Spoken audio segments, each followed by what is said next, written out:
welcome back to the Jumper Punch channel or TJP. How's everyone doing? How's your Friday on time of recording? Friday the 15th of August. How are you doing? How am I doing? Doing quite well. Can't wait for the end of the season, as I've said in about 10 of these. Well, not 10, about 3 or 4 of these previews. Port Adelaide tomorrow. The battle for 12th. The Battle of Marvel. Jeez. 1:20 p.m. When's the last time Carlton played at Marvel 1:20 on a Saturday? Yeah, never. Absurd.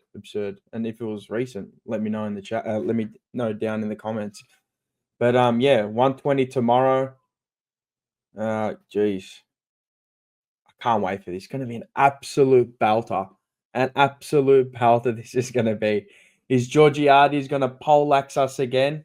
Or is Frankie Bumbaclar or Clark Evans going to be Clarton on Port Adelaide's back line? We'll wait and see. But we'll delve into this game. And, what is there to make of it? I'll start off with Frankie Clark Evans. This kid, I don't know, how old is Frankie? But 3 games, his past 3 games. I've had a look at the form, had a look at our forward line. Our main goal kicker over the past 5 weeks, and he's only played 3 of those 5 weeks, launching us with 7 goals. Moya comes in, albeit he had 4. His bag of 4. Harry, who was good last week, finding a bit of form, bit of touch. And then we got Jesse Motlop, who,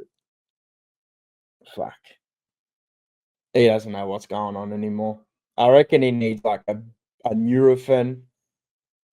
He needs like full IV drip, full makeover. Like, just go back. Maybe, as I said, go back to the NT, find a little bit of magic, go with the elders, and just find your spiritual self again, because he's lost his spiritual self. I don't know if I think Carlton has sucked it out of him. Michael Voss, Russell. Ugh. Anyway, the midfield battle. This is where it's going to be won or lost, I think. You go look at their midfielders. Zach Butters. Rosie, who's been playing off like a half-back flank, pushing into the midfield. Ollie Wines, who's been in not so bad form. You look at the teams, and this is where it's going to be won or lost, to be honest. Boak will push into there, and then to combat ours, Blake Acres, Cripps, champion footballer, or was last year. This year, a bit down, or ultimately down. George Hewitt, who's been our best, probably our best and most consistent midfielder all year. Kudos to him, been doing well. Went away in the off-season, worked on himself, and look at the fruits. But there is one, the Terminator. He is back. He is back for the last 2 rounds of the season. I guess everyone's just going to the footy. Everyone's watching the footy on Saturday just for Sam Walsh, I guess. Sam Bloodclot Walsh. He's back. Brings a smile to my face to see him come back out on the field. I know I said in the Jumper Punch that I didn't want him to play. I still don't want him to play the last 2 games. But the player he is, the person he is, from what we've been told, he's foaming. He's foaming from the sides of his mouth like a fucking pit bull. So he's the one. Just let him run free. Let him run like a gazelle. Let him run free all game. I don't want to see him inside as a mid. Just want to see him as a fluid player. Just get around the ground. Get on the end of chain. Start chains. 1-2s. Mate, go do your thing. And I'll be there clapping him on, as I will the whole team. Hopefully we're not laughing by halfway through the second quarter and we're down by like 40 points again because of the Mitch Georgiades show. And it brings me on to Mitch Georgiades. Bro, we are his bunny, bro. Like, seriously. Disgusting. The way we match up on this bloke, it's like we're like little 14-year-old boys versing him. 2-jumper Lewis still keeps his spot. Just looking at the team here. People asking for his head, calling for his head. Two jumper Lewis keeps his spot. With Wiedering down back, I feel like he makes Wiedering just play like absolute shit. But yeah, so Mitch Georgiades, I guess we're all looking at him. I'm looking at one as well, Willie Rioli. Is he? Yeah, he is in. I'm looking at him. He could be a real danger man. He hasn't really lit it up this year. He's been piss poor, as his team has been as well. Been absolutely piss poor. Both teams have been piss poor. Darcy Byrne-Jones, who can really hurt us. He's just the type of player that on the day would kick 3 and just go, bro, who are you? Just like, bro, he's just a rascal. But then we flip side it to our boys, and I think actually one player that's been playing really well as of late, I think maybe past the bye, Zach, he ain't Balenciaga, maybe like Dunlop volleys, but he's been playing really good football. Really good football. Don't know what he is. I think he's the fluid player that we've been asking for. Down back, up forward, through the middle. Just a real utility. Play him everywhere. You can trust him with ball in hand most often than not. He's probably one of the few at our club at the moment, at the present time, that you can trust with ball in hand and to take the game on. He's not scared to risk the game, unlike a few others. I don't know if players are scared to take the game on or just void of confidence because of the game plan or whatever it is. I don't know what the game plan is. Michael Voss gets to go again, spin us a nice little story in the presses pre-game. Not that I've watched any, to be honest.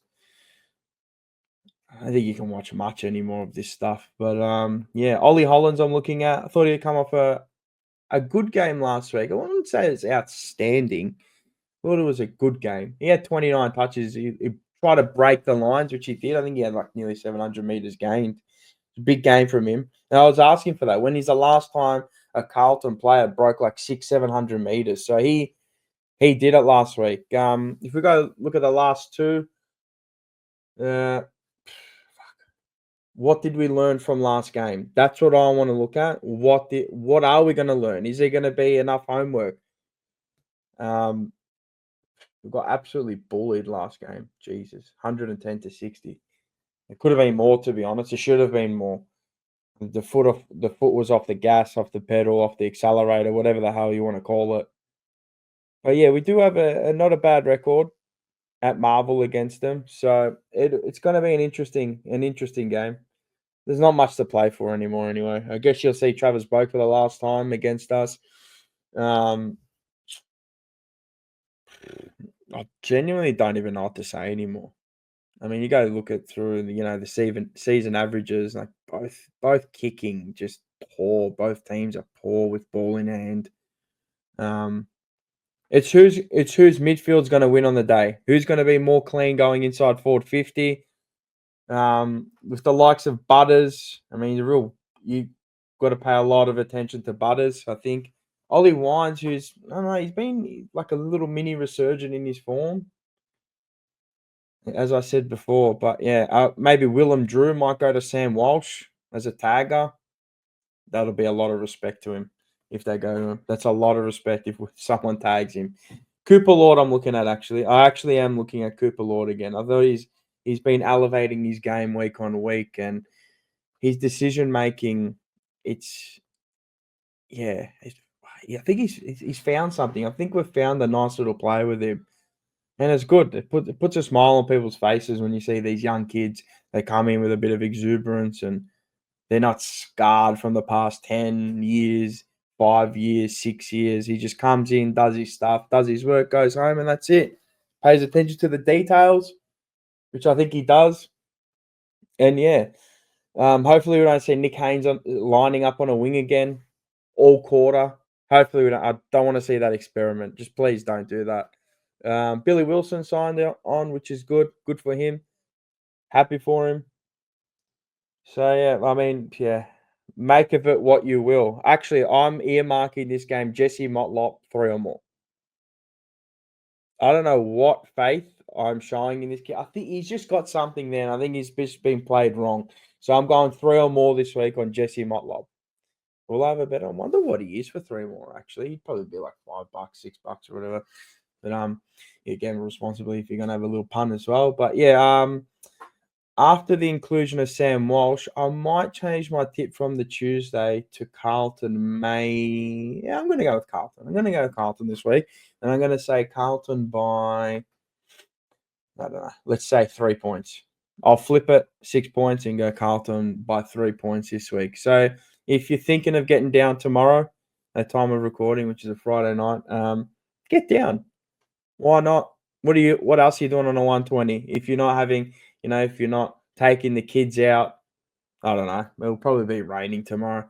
Or if you're not taking them to junior footy. But yeah, make sure you get down, support them.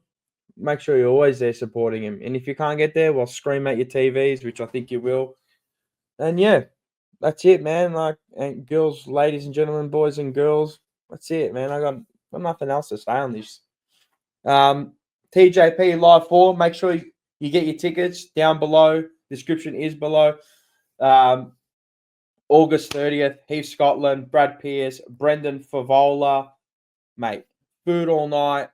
There's going to be a raffle. There'll be a couple of things you can bid on. If you want to bid on them, you don't have to. We're not holding you to ransom to bid on anything. But yeah, just come down. It's going to be a fun night. Cap off a pretty ordinary year. So yeah, make sure everyone's get together. Big send off before the end of the year, and then yeah, go Blues.